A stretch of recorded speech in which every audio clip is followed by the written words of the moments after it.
Guys, Mas 11. mas 11 ng gabi.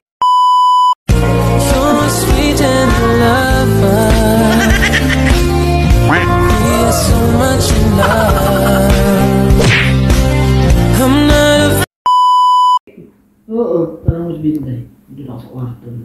Kumakain pa si... Yan po, nagagawa po siya ng sambusa. At ako po ay maglilinis pa ng kwarto. Ayan guys, ayan po ang kanyang ginagawa. Bukas pa pala alis ang mga bruha. Ang pangina, tapos ang agawa nila magpalagay ng gabi. Kaya nga. Posible yan. Sumisabi Sabi sa'yo. ni Madra? Oo. Tingnan mo ha. Di dapat ay kausap ni Ama si Baboy. Silang tatlo munang pinaano ni Ama. Dahil kukuha sila ng, ewan kung ano yata yun, nung hotel yata. Kasi si Bakla Mami aano pa yan eh. Aalis pa dahil mag-aano siya siguro sa kaibigan niya. Ayan po ang sambusa. Kanyang ginagawa guys. Yan po ay chicken sambusa.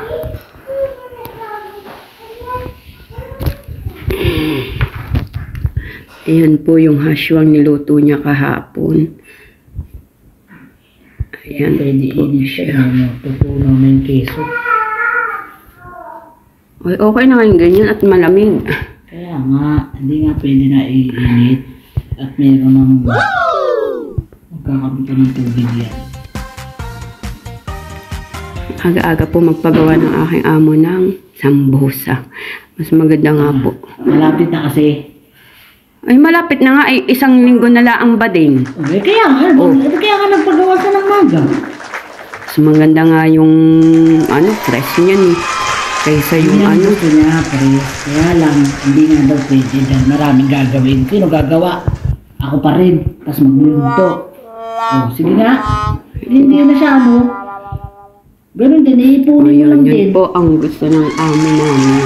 Ayaw niya rin. Lalagay lang. Lalagay sa pizza. Ayaw daw ng amo namin din. Pero no choice siya. Kasi nga, yung... Madami kasing niluluto. Ayaw niya na. May ginagawa ka tapos gagawa ka sa busa. Eh di naman yun. Maaga naman ako nagigising. Di naman ako nagluluto sa madaling araw. Pwede ko naman gawin yun. Kaya ayaw ni Mudra. Sinabi ko nga sa kanya yun. Di gagawa na ako sa umaga. Pagkatapos ko maglinis. Fresh pa rin. Kaya nga. Pwede naman yun kaunti lang. Ipunin lang muna yung lahat. Marami ka na ipipritong patatas. Yung manok lang naman ang importante dun eh.